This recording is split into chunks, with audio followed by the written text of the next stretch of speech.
Hello everyone, this is Rokas, and today we have a very special guest in the Coffee with Sensei. It's Durward Burrell Sensei.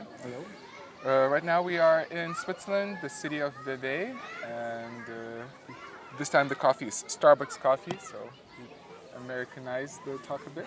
It's great. Since actually Durward is actually from the States, from Texas? Yeah, I was originally born in Houston, and then I also lived in California for a while, and that was actually also the beginning of my Aikido journey, Right. as well. I had first kind of been introduced to Aikido in, I think, 1998, Okay. and then I decided to dive in and do just dive into Aikido. I decided it's really what I wanted to do, and at that moment, then I found the Uchideshi program with Patrick Cassidy Sensei, and I moved out to California, and that's really where I dove in and discovered Aikido. Right. Yeah. Durward Sensei is a Dojo-Cho of Aikido Vevey. It's been how many years right now? Almost 10 years now that I've officially had Aikido Vevey Dojo here in Vevey, Switzerland. So it's been a big journey. But one that have always wanted, and it's a lot of lessons. Right. Yeah. We were talking a bit already, and you mentioned you're inspired about bringing Aikido or sharing Aikido and the relationship with everyday life. Could you say more about that?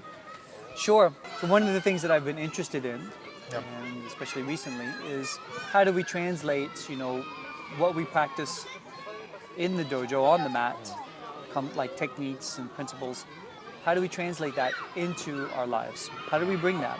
And it's difficult, for example, to see that when we're practicing for Shihonage or Kotegai. I should say, okay, well, how do I do Shihonage, my boss, if I do that, he's going to fire me. Or when I'm upset with my family, if I do a Shihonage on one of them, it's just going to make things worse. That doesn't seem to work. So for me, what's interesting is actually looking at that process of what is it that we take from our class, from our discoveries in the dojo, and how do we take those and live them, and what is it that we're taking? What is it that we bring? And I think some of it's very subtle and is a continuous process, and some things, you can kind of almost pinpoint them and go, okay, that's something that I can really bring, the state of, for example, being relaxed. And in face of an attack, do you want to go into an attack being tense and rigid, which are generally cut off,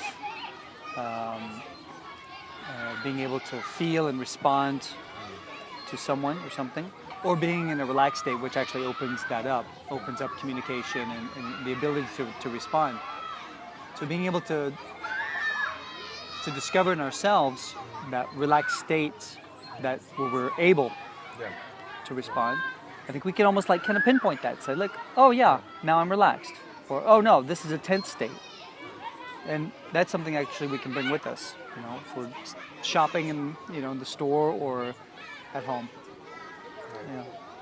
It sounds awesome. I mean, because one of the things I mentioned when we walked towards here, that's a lot of the people who are viewing the videos, and when they comment, they say, well, I understand Aikido is philosophical, some people say or spiritual, but it's hard for them to see how to actually translate the training on the mat to the everyday life. Yeah. And I was just actually I was curious. I mean, in our practice, probably it's kind of self-obvious, but for so many people, it's like this unknown world. Could you give an example how it looks on the mat, in the training? How do you facilitate that type of work? So, for example, if we're even literally practicing a technique, and there's actually a lot of things to discover in the technique. There's lots of principles that we can discover in the technique. How to move, how to be in relationship to another person. Some very general things that work in techniques are knowing when we're actually working against force or when we're actually working with a person's energy and our own energy, in fact, when it's actually all included. And so discovering those things in a technique and realizing the qualities and the qualities of those things. When we're discovering Shihonage, and there's a maybe an aspect of connecting or linking with our partner, then we're working on that so we get the feel of it, and physically the feel of it. So we in that physical feel of it, we get a feedback. Am I actually connected or not?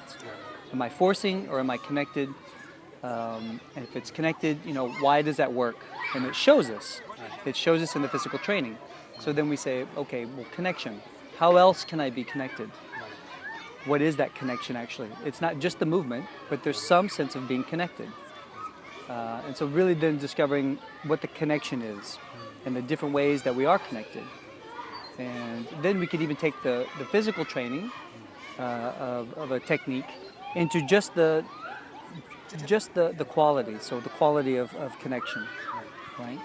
And just exploring the quality of connection and like discovering the different ways that we are connected.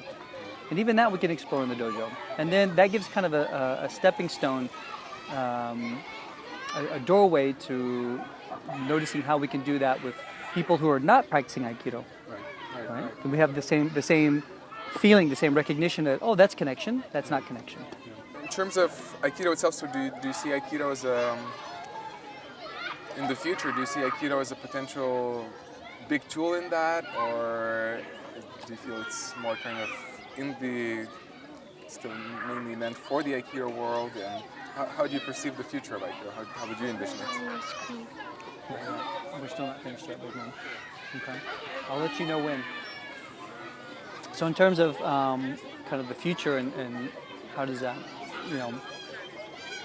in relationship to people outside of, the practice of Aikido, I don't think you necessarily have to practice the physical art of Aikido to understand its principles and the perspectives. The perspectives and the principles actually are already there. Yeah. And I think what the founder of Aikido had discovered was that since these principles are already there, we can actually practice them in a martial art, which helps us not only discover these things more clearly, discover these principles and perspectives more clearly, but actually gives us kind of a lab, a framework to be able to explore them, where we get a direct feedback from partners when we're working together. And so I think because of that, we don't necessarily have to practice it. So that means, fortunately, that means that we can bring these principles into maybe a work environment and say, look, these are the principles of Aikido. These are the perspective of Aikido. Now let's look at how we can train that in this environment. And so I think it's much, much bigger, and it can be for anybody in that sense. And even as small as between two people, or as large as between several countries. Looking at relationship, connection. How do we deal with conflict in a way that doesn't destroy us, but actually brings us, to a better place? Yeah. The thought about even like countries kind of practice bringing Aikido into their relationships. That's like that's a good one. Yeah. So let's do Aikido on a global scale, Right. Yeah. And these principles, again, go back to what I said, the perspectives of Aikido and the principles in which they unfold, happen at any level, even on a very personal level, just inside of ourselves, our relationship with ourselves and the conflicts that come up, within ourselves all the time. So I have a side question to the last one. I made myself even the video, which is called Aikido lost popularity. Aikido's lost popularity, and I'm not necessarily invested in that statement itself, rather than the message. But how do you feel? Do you feel Aikido is losing popularity, and if it is, why? And again, in terms of the future, what do you see happening in Aikido? Well, because the world is now relying a lot more on social media, and it's very accessible. Just the media in general, this whole generation right now has grown up in social media and just media, Right. and it's how we get our news. It's how we get everything basically that we understand now, or not everything, but a large portion of it now. That media tends to popularize or put things that are very interesting to our egos and our psyches, because it's just stories are fun. Superhero justice is fun, but it includes a lot of old ways of thinking, a lot of old paradigms of combat and destruction. And so a lot of the kind of the newer generations of martial arts like MMA and these things, which are very interesting, and they hold a lot within them. They're kind of breaking boundaries in terms of the separation of martial arts. They're actually kind of mixing things together, which is kind of interesting. But at the same time, it's very glamorized, and it's still focused mostly on destruction and who's going to win and who's going to lose, how we're going to keep each other separate, and that's popular. It's just popular, you can't get around it. People like it, and it's not a bad thing, but it's not necessarily going to help the world become a better place.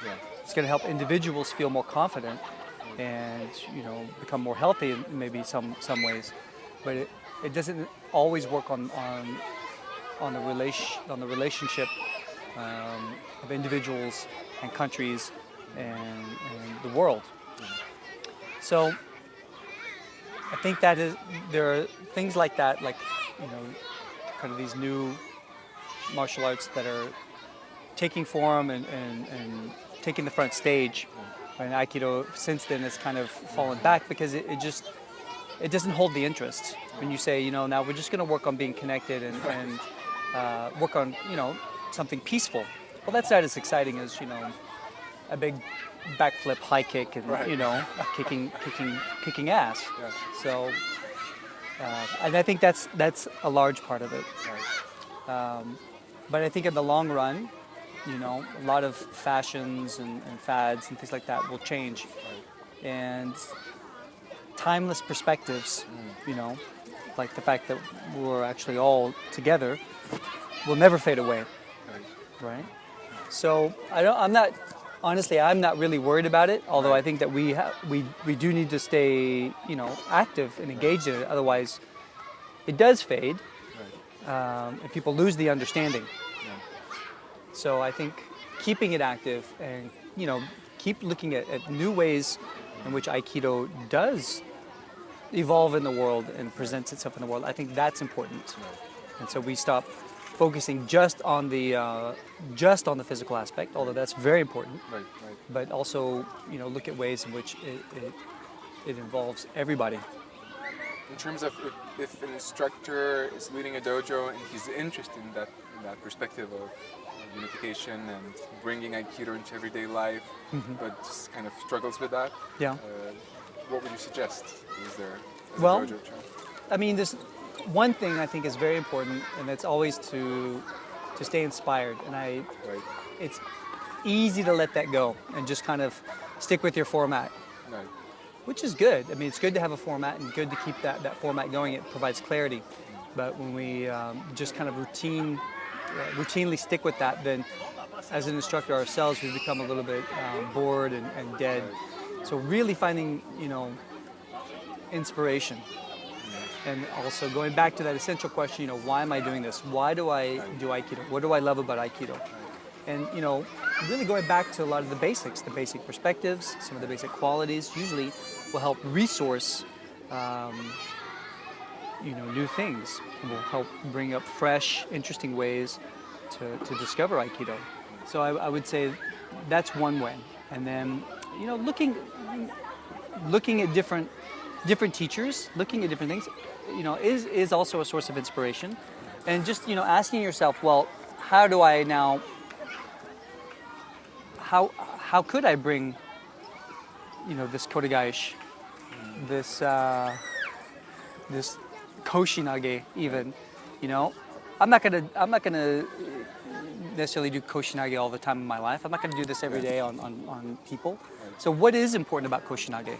What is important there? What am I learning and discovering? Hold on, Elvis, I'm talking. It's a mic. I know. Okay, thanks. We're almost done, Elvis. Then, you know, kind of like picking out like what's important about what we're doing, right? What is it that we're really wanting to look at and learn? You know, those qualities. And if you can kind of extract those, then you can also figure out different ways to work on those. Very last question, in terms of a beginner, is there something you could suggest to a beginner who started Aikido and maybe potentially the beginning is hard? Sure. So potentially struggling. Is there something you could suggest to a beginner? I would say, you know, just stay with it.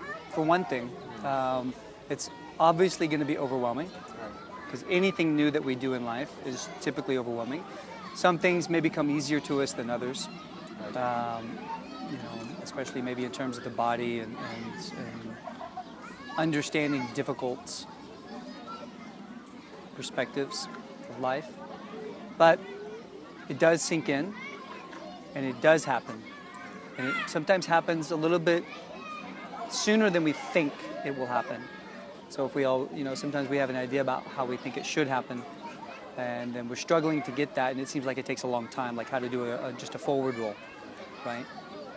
And instead just relaxing, letting it come in its own time, and, you know, hopefully having a good instruction, you know, hopefully having that will be there, or hopefully that will be there so that it does help. But also just, you know, letting it come in its own time, understanding that everyone who started in Aikido has been through the same process, you know, roles, you know, trying to learn all the different like names and Japanese names and like ways of moving, and, you know, it's overwhelming. We've all been through that, and I would say stay with, you know, stay interested, stay with what is interesting, and all, you know, all the other stuff, it'll just start to click, it'll start to happen, it'll start to fall in place. Is there, before we finish up, is there anything you were inspired to share, or some kind of a thought, or? Well, I think maybe one of my last things I think is that, you know, going back to my comment about social media and about the media, you know, on the other hand, these are tools that actually help us as well, and help Aikido, and we're doing it now, you know, in the fact that with these types of videos we're discovering perspectives of people, perspectives of Aikido, and how it does function, you know, around us. And so I think this is actually important. This is how Aikido evolves and comes about as well. So I really appreciate it, Rokas, and I think it's a beautiful work. Well, I was also keeping it for the end. I wanted to say, just kind of for the audience as well, Durward was one of my biggest inspirations when I was training here, and is still. I mean, it's touched me so much, and I wouldn't be here if it wasn't for you as much as Patrick Sensei. So really so happy to be on this conversation with you. Yeah. I'm sure that people will get so much out of this talk. And yeah, if you're ever in Vevey, in Switzerland, somewhere around, I'll leave the website address somewhere here, right there. And we also, probably by the time this video is out, the coffee, a real Aikido video, which was directed by Durward Sensei and envisioned here. It's probably somewhere here. It's always fun to point and add later. So yeah, click on it. You'll enjoy it. It's really great. Probably there's going to be more. Hope so, yeah. It'd be great. And so yeah, cool. Thank you everyone for watching, and thank you very much, Durward Sensei, and we'll see you. I used that phrase. See you in the virtual net again soon. Cool. Cool. Bye, man. Thanks. Awesome. That's so good. Thank you. That was great.